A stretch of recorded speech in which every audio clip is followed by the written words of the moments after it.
It is now time for questions to the Minister of Culture, Arts and Leisure, and I call Mr Alistair Ross. Number one. Thank the member for his question. Responsibility for developing the sport of cycling across the North rests with the governing body of the sport, which is Cycling Ireland. Until March, the 31st of March 2013, Sport NI has provided funding totaling well over £660,000 to support cycling. And furthermore, the Sports Institute provides specialist support to local talented cyclists in the form of sports medicine, physiology, performance skills, including lifestyle management, performance analysis and strengthening and conditioning.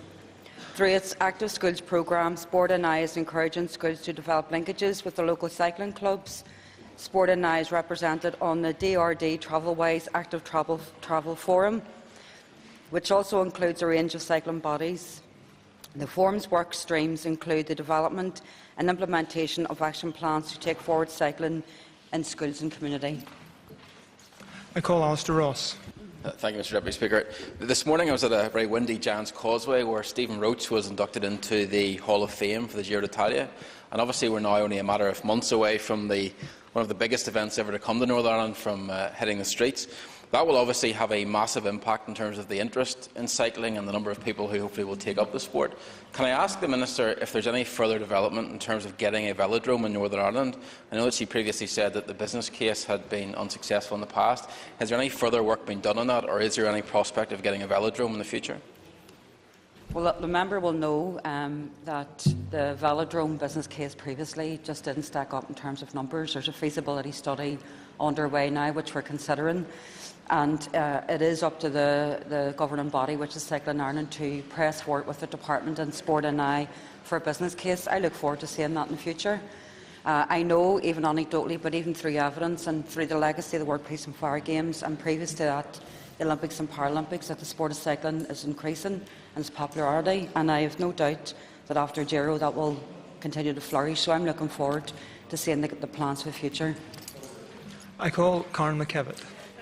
Mr Deputy Speaker, and just going on to the velodrome, has the Minister had any meetings with Cycle Ireland to discuss bringing the proposals forward?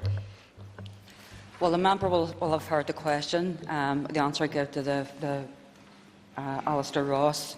The governing body is Cycling Ireland. They have presented a feasibility study, which I'm looking at. On the basis of that, I intend to meet Cycling Ireland with Sport NI. I anticipate that they will be asking for a business case to be brought forward for a velodrome. I'll be outlining to them what I expect to see in that business case. When that business case process is completed, I've no doubt we'll go through a series of meetings to see what support, if any, we can provide in the future to support a velodrome.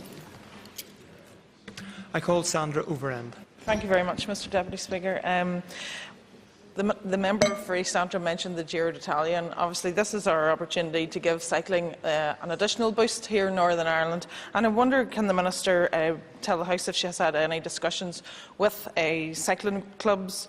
For instance, we need to bring on a new generation of cyclists here in Northern Ireland, and this is our opportunity to boost cycling as much as possible. I haven't had any meetings with. There's been cycling clubs who are individual clubs that have been connected to the World Police and Fire Games legacy, and certainly connected to some of the work around the City of Culture last year, but certainly not through their governing bodies. This is individual clubs. I've no doubt that I suppose the desire to get more people active through cycling is there. I think the clubs and the governing bodies are doing a good job.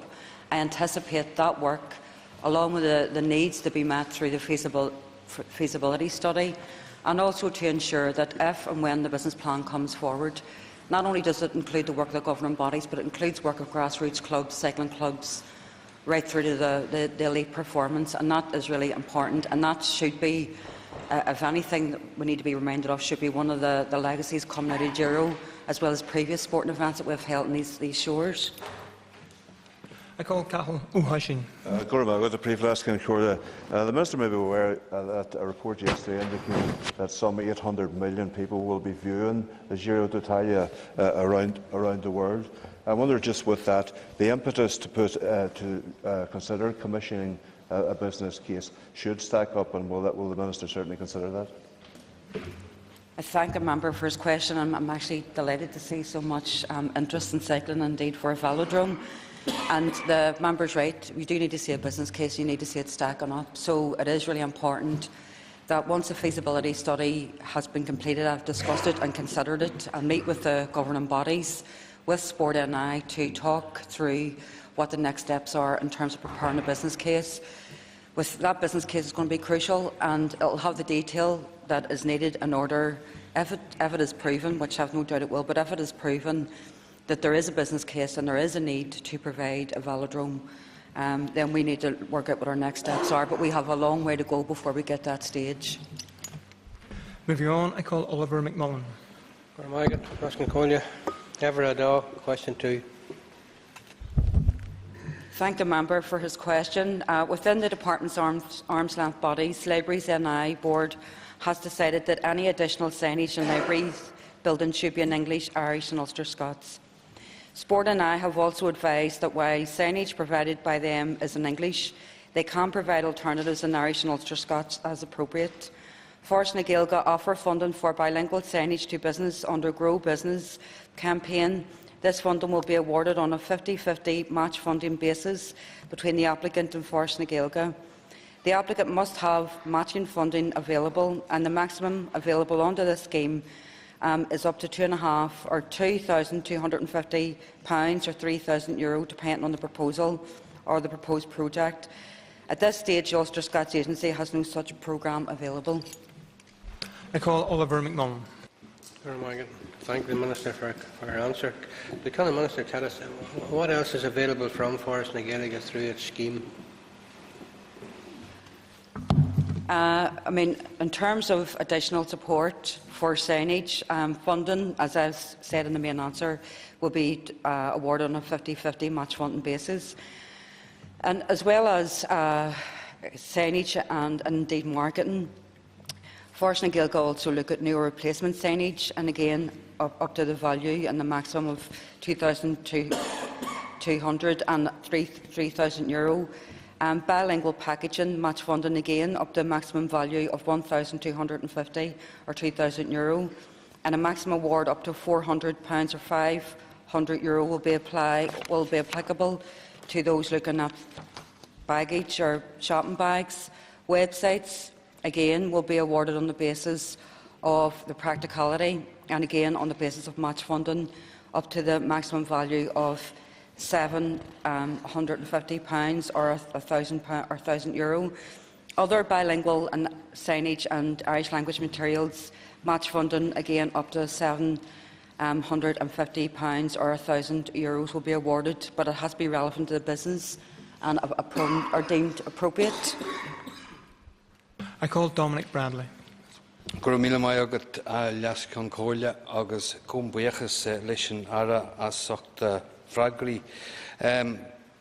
Thank you very much, Mr Deputy Speaker, and I thank the Minister for her answer.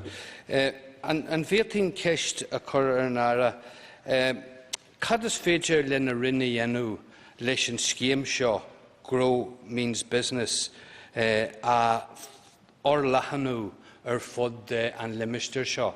Mr Deputy Speaker, can I ask the Minister what her department can do to increase the awareness of this scheme, Grow means business, throughout this region? Well, the member will be aware that this scheme is administered by Forest na Gaeilge, and apart from promoting it through DCAL's website, I have promoted when I've met groups individually around opportunities, particularly around businesses, and particularly around market materials and signage, and any displays of Irish language. I've made them aware of this, and will continue to do so. I suppose for some, particularly those starting off, it's a 50-50 match funding has proven to be the catch for them. But certainly the promotion of this scheme, I think, is a valuable one, and I will continue to do so, and would encourage, although the member has, but certainly encourage the RPA as an opportunity to do so as well, because I do believe that some council areas in particular are better at supporting some of the local and smaller businesses through this scheme than others. I call Michelle McIlveen. Thank you, Mr Deputy Speaker. And the plans which the Minister is outlining are probably much broader than perhaps her own remit. And were she to stray much further, those would be considered novel, contentious and cross-cutting and may need executive approval. But given the costs associated with some of the scheme which she's outlined, and given the fact that many of the arm's-length bodies who have approached our committee have issues around their budgets, are there not more important things that they could be doing with their allotted budget rather than indulging in the Minister's hobby? I'm not really too sure what the member is trying to prove in her 3 points that she made, other than she's threatening me that if she believes something is novel and contentious, that she believes that through her executive colleagues it will be brought back. The member should know, because she's chair of the CAL committee, that this is a force na Gaeilge with a particular remit for this scheme. The questions that people are asking is what else we can do. I think as ministers, we're always looking for additionality. And the day we stop looking for additionality is the day we should hang our boots up. I've nothing really else to say in response to the member's points, because I think they're. I don't know the point to her points other than political.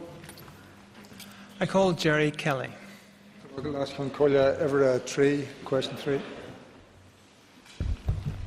I believe there is a potential for investment in the redevelopment of the Girdwood site under TBUC strategy, and this is reflected in the online proposals for a cross-community youth sports programme.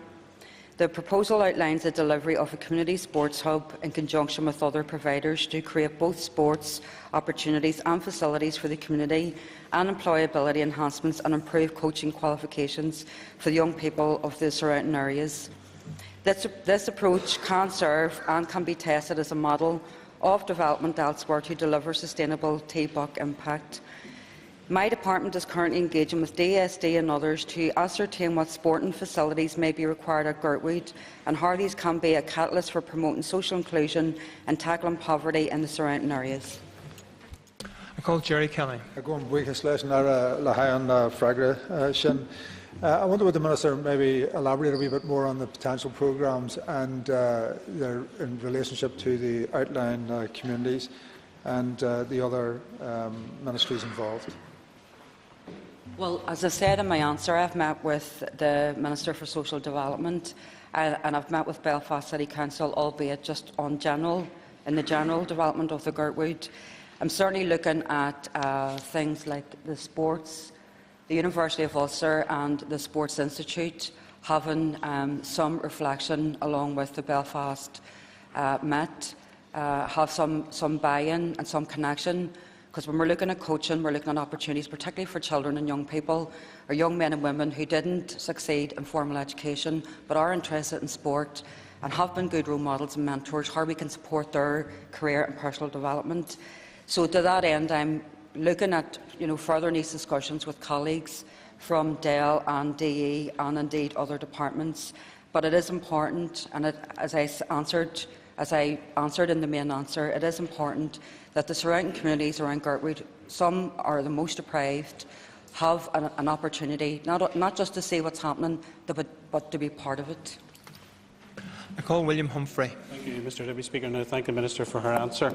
As someone involved in youth work and someone who, like her and the questioner, represents North Belfast, I very much welcome investment in sports facilities, community facilities for young people. I think that's something to be welcomed right across this House. Can I ask the Minister, in relation to the proposals, I appreciate she hasn't got much meat on the bones at this stage, but will consultation happen with communities in the New Lodge, in the Antrim Road, in Cliftonville, in the Lower Shankill and the Lower Old Park, to ensure that facilities that those communities need as well will be part, as well as those who are perhaps elite or potential elite athletes, and indeed the local schools that are in the area as well? Absolutely. I mean, my role, and indeed Sport NI's role, isn't just around elite athletes, although it's in the Sports Matter strategy. Our role is elected representatives, but I think our role, regardless of what role we have in this Assembly, should be a minister or a member of the Assembly. We need to make sure that we are not putting the letters up for people come behind us. There's a lot of children and young people who are vulnerable in terms of the criminal justice system, vulnerable in terms of poor mental and physical health, will have an opportunity not just to be consulted, but should have an opportunity, and it should be a gateway in for those kids to make sure that they're not continually left behind, because it's sectors and areas like that that constantly keep, unfortunately, our constituency within the top 10% of most deprived. I call Alban McGuinness. Thank you, Deputy Speaker, and can I welcome the Minister's outline of the potential for the Gerwood site. Would the Minister, in keeping with the shared future policy of the Executive, would the Minister emphasise the importance of bringing children and young people together on that site, and that any facilities that are available should be open to everybody?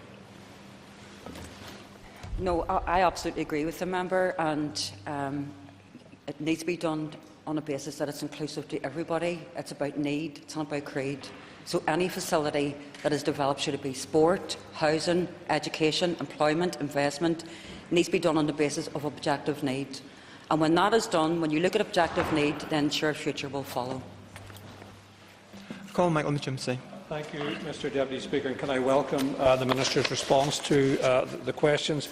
Could I also say that as far as the ambitious plans that Crusaders Football Club have, which includes education, sport and health, that is equally deserving of support, and will she undertake to seriously consider that development as it comes forward, because it parallels very much what's being proposed or considered for Girdwood? Thank you, Chair.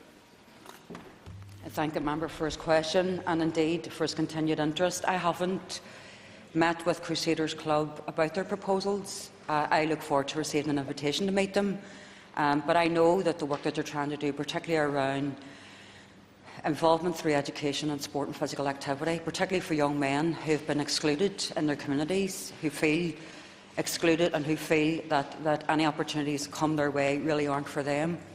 I've heard about the proposals on the news. They sound very exciting and I wish them well, but I haven't as yet have sight of or have met with Crusaders regarding this. Moving on, I call Alex Easton. Question number 4, Mr Deputy Speaker. Thank the member for his question. The Commonwealth Games Council is responsible for all aspects of the Norse local teams who are going to be competing this year in the Commonwealth Games. DCAL provides support to athletes through Sport NI, which is investing well over £500,000 in Commonwealth Games sports through its Athletes Investment Programme in this current financial year. The two strands of the programme contribute to the implementation of agreed training and competition programmes and to essential living and travel costs. This funding is not solely for the preparation of Commonwealth Games, but also in respect of other competitions that takes place during the investment period. The Sports Institute provides specialist support to local talented athletes in the form of medicine, sports medicine, physiology, performance skills, including lifestyle management, performance analysis, strengthening and conditioning, an ongoing investment programme in the development of high-quality facilities, such as those in the member's constituency, the Aurora Complex, and the Stadia projects provide athletes with a professional training environment. And I want to take this opportunity of wishing, I'm sure I'll have it well before again, but wishing all the competitors every success. I call Alex Easton. Could I thank the Minister for her answer? Could the Minister tell us, is there still time for people to actually make applications to get funding for the Commonwealth Games, or is the date closed for that? God bless you. My understanding is that it's still open, but I'm not too sure. What I'll do is I'll find out and get word to the member, hopefully within this week. But my understanding was it was still open for people to apply to that fund. I was talking about the athletes. So, although I know some of the governing bodies had this completed well in advance when they had their athletes selected and almost had the selection and the request for funding on board, but as everything else, people fall out and others take their place. So I'll find out and I'll get the member a definitive answer. I call Declan McAleer. Could the Minister tell us who has responsibility for nominating competitors to these games from the North?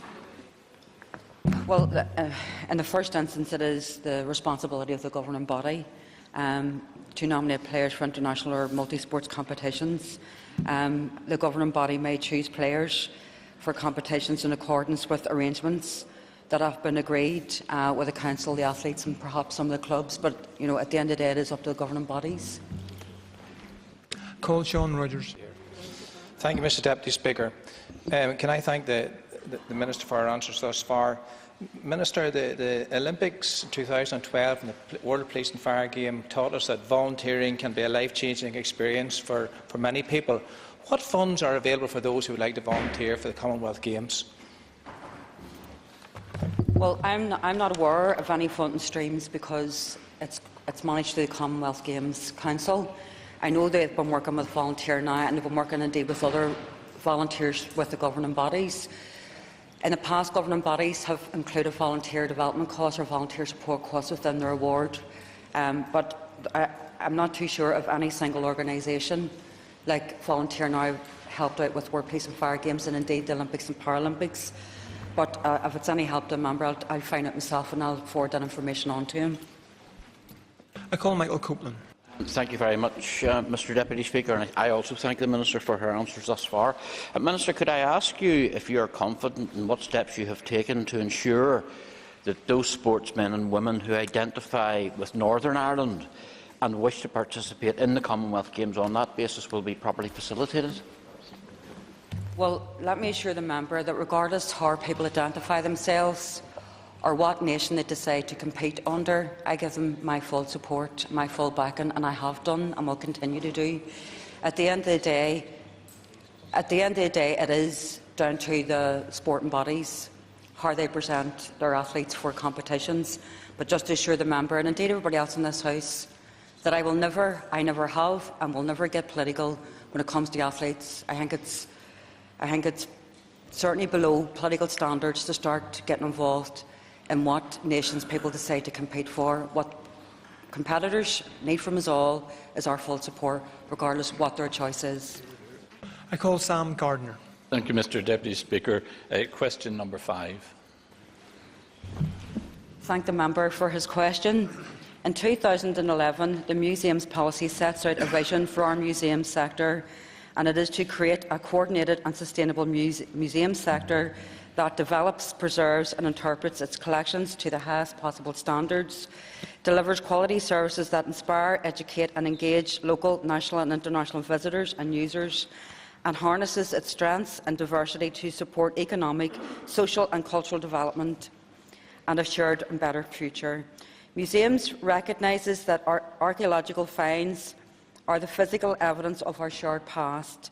The Historical Monuments and Archaeological Objects Order 1995 defines the Ulster Museum as one of the 3 relevant authorities of which finds must be reported to. I call Sam Gardner. Mr Deputy Speaker, and I thank the Minister for her response. But would the Minister give an undertaking that, as a general rule, any archaeology finds should be housed and displayed as close as possible to where they have been found, and by doing that we could disperse both tourist attractions and jobs throughout Northern Ireland and not just confine them to Belfast? Well, if you spoke to anybody in Limavady recently, they want the Browder Hoard back, and I fully support that. But Limavady have the conditions and the infrastructure to host such treasures. It isn't the case for venues and places across the north, but in principle I support what the member is saying. I don't believe that everything should be centralised in Belfast, and that includes resources. But for a venue to host such a treasure or a find, it needs substantial investment, and that needs to come from the people who are hoping to host such a treasure or such a find. I call Dolores Kelly.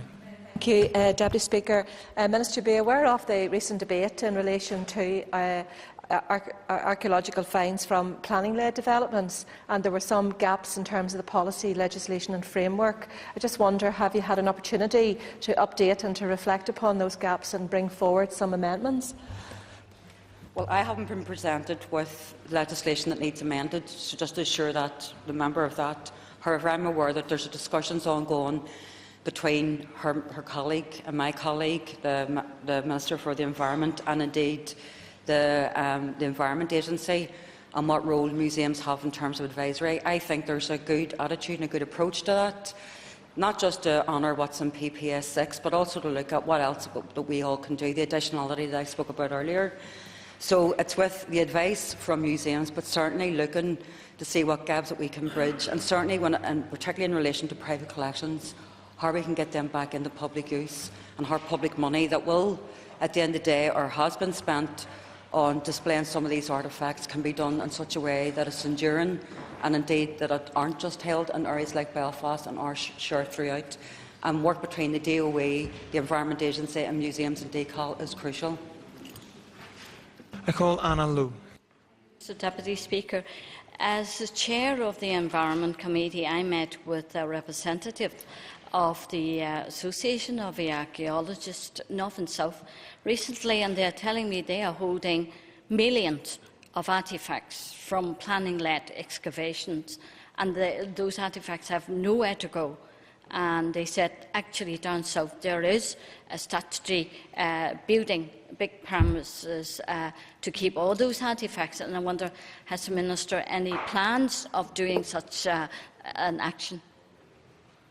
Well, the short answer is no. Their legislation around them, they have a building in Swords that looks after all the artefacts, and their legislation is different. Even though private companies who've came across these finds or actually went and sought these finds, the legislation is such that there has to be a role for the government in the display, and indeed even in terms of the recording and the cataloguing, and that's why Swords was developed in response to the legislation. It's different here. I am sympathetic, though, to the fact that when such treasures and finds are made, I believe, from a personal point of view, that they should be there for the public and not for private collectors. And sometimes trying to get the balance between the public and private in this instance doesn't always happen. But there is a huge backlog of artefacts that we need to catalogue and decide what to do. And I believe that the relationship between DOE, the Environment Agency and the museums is working its way through to exactly how we go about doing that. I call Paul Girvan. Question number 6. I thank the member for his question. The member will be aware that Libraries NI has been concerned for some time at the declining level of use of Greystone Library, and that it had previously been marked for closure. In October 2013, Libraries Board reviewed the position regarding the viability of Greystone.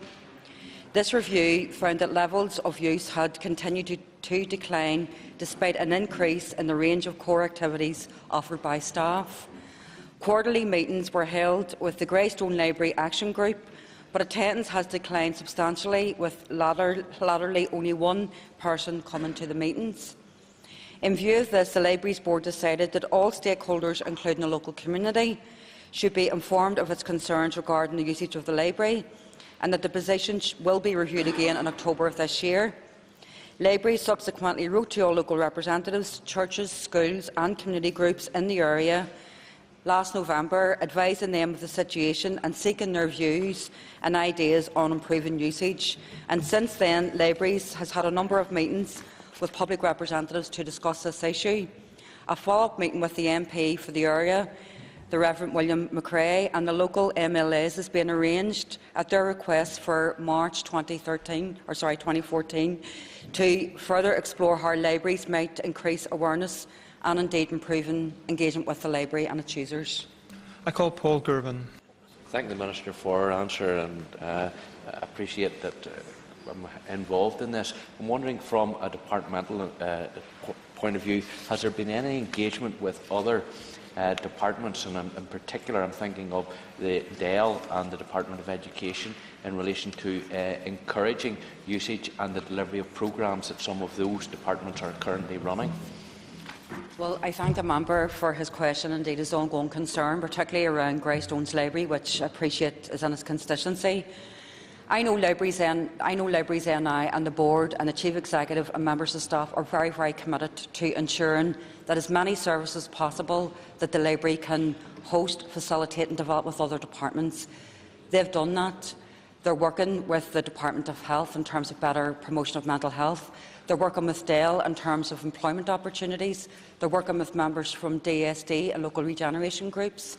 They're working with local community groups in terms of using the premises as maybe somewhere to meet, particularly in rural areas where there isn't a wide range of places where people can use. And they'll work with anyone. They don't want to see any library closed. They want to make sure that the use of the library and the potential for the library increases.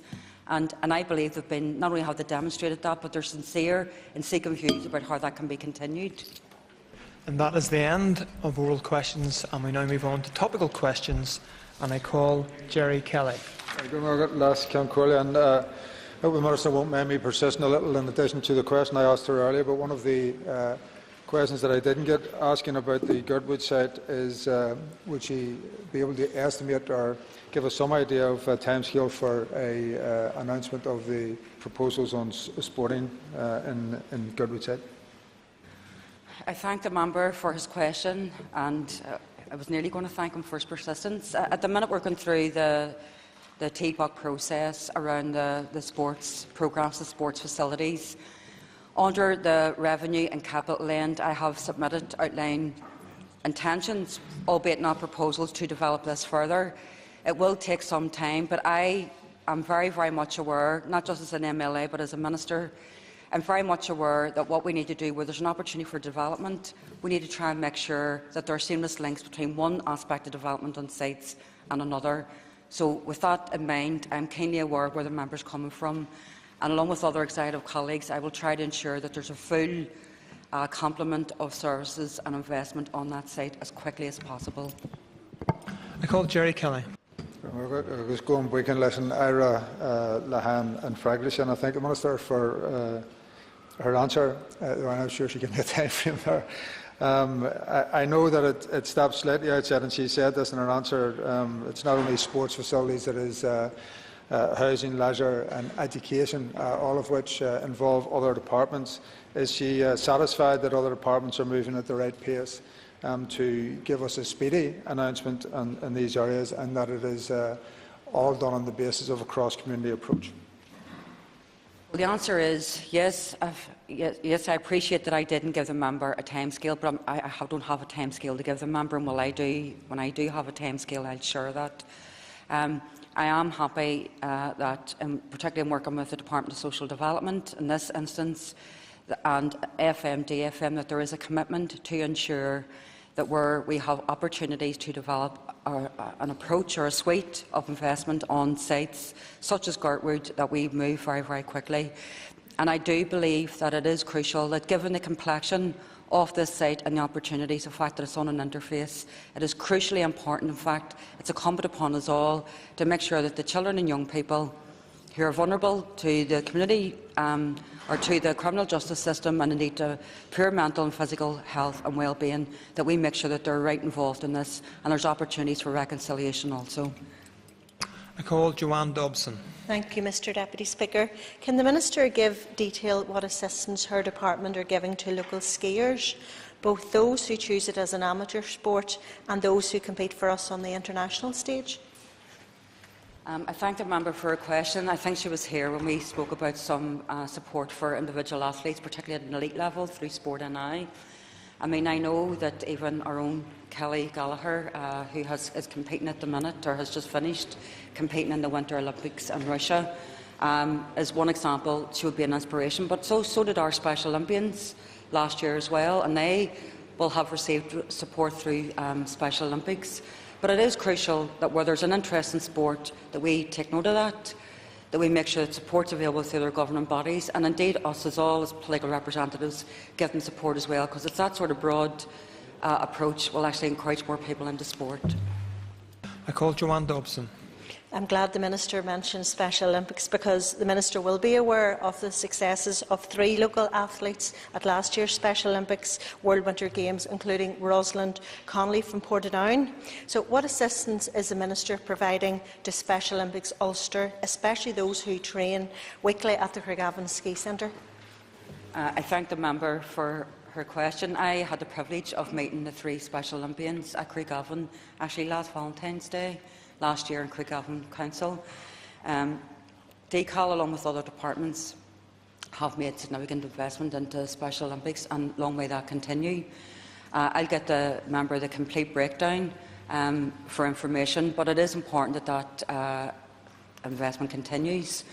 and not just for the Special Olympians, but even continues for people through disability NI, through sport NI, and indeed through local government, because we need to make sure, particularly those who are vulnerable, have opportunities through our local services and facilities to avail of them.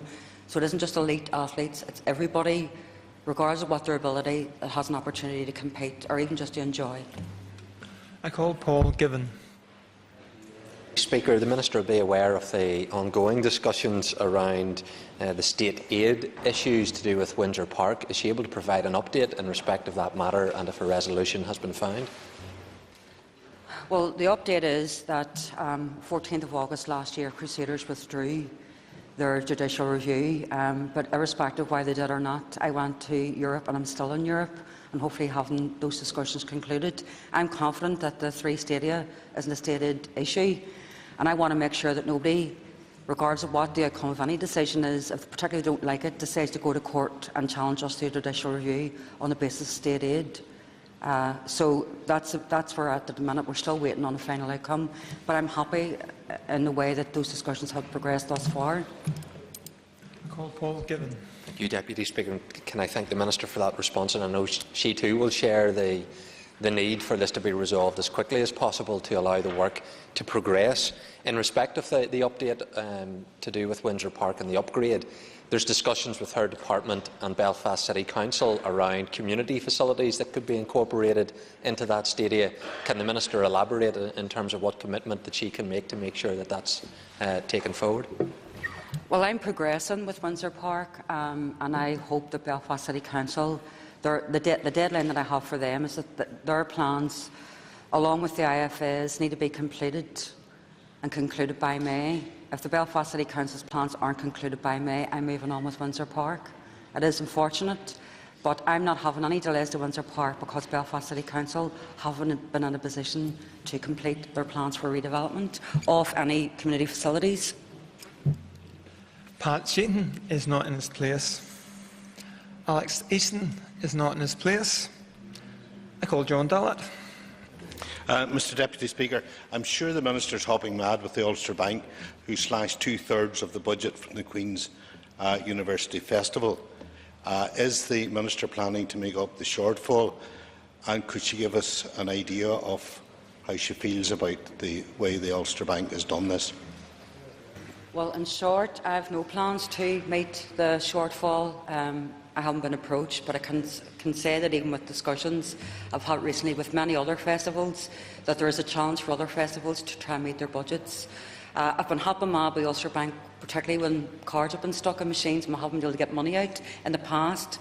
But this is something that festivals need to come together to look at collectively, because they're very, very important. All festivals are very important, and we need to make sure that there's a robust business plan and bringing their proposals forward. And I regret that the Queen's Festival is left in this position, but I have no intentions at this stage to meet any shortfalls.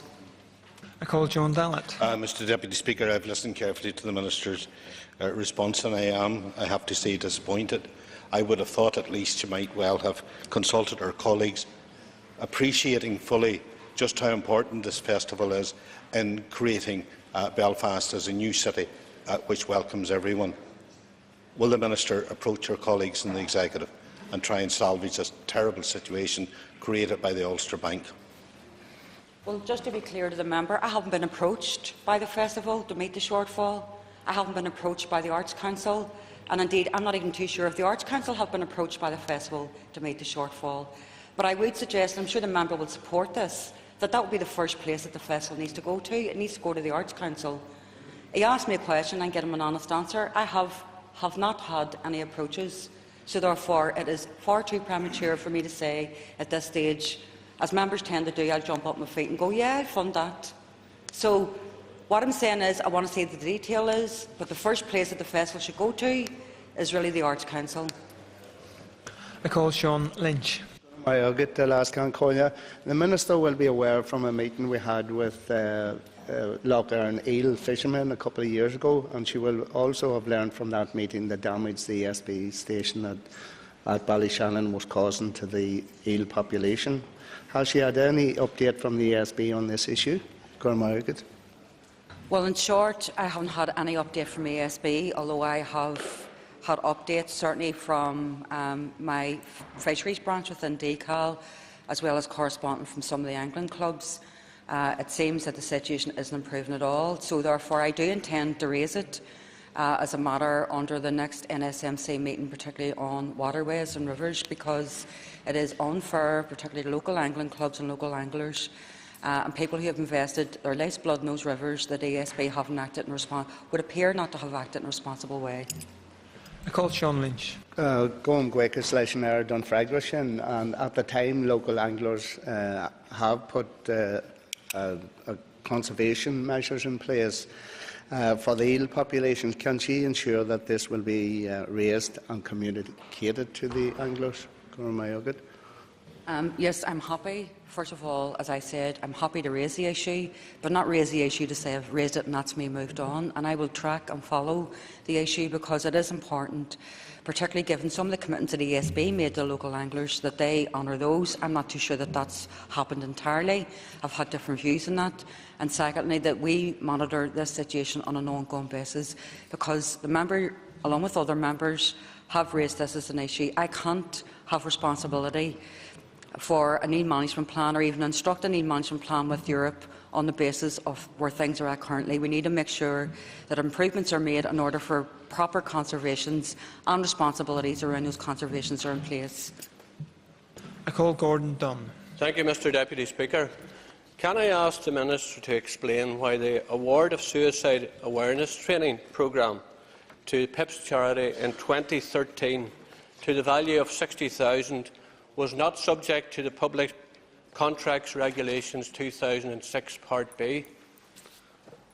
The member obviously has had a question put in his hand. It was £60,000 entirely to PIPs. It looked after Niamh Louise, and it was specifically on the meetings that we did with them and Sport NI and the governing bodies around work that the governing bodies are doing, but using suicide awareness charities and work to make links with sports groups. And I think it's worthwhile doing. Indeed, Sport NI and indeed the IFA and others have worked with those two charities and helping. So I can appreciate the member's concern around robustness and around scrutiny, but I think the way in which this question has been brought up is questionable. I call Gordon Dunn. Thank you, Mr Deputy Speaker, and thank the Minister for her answer. But with all due respect, she has not answered it.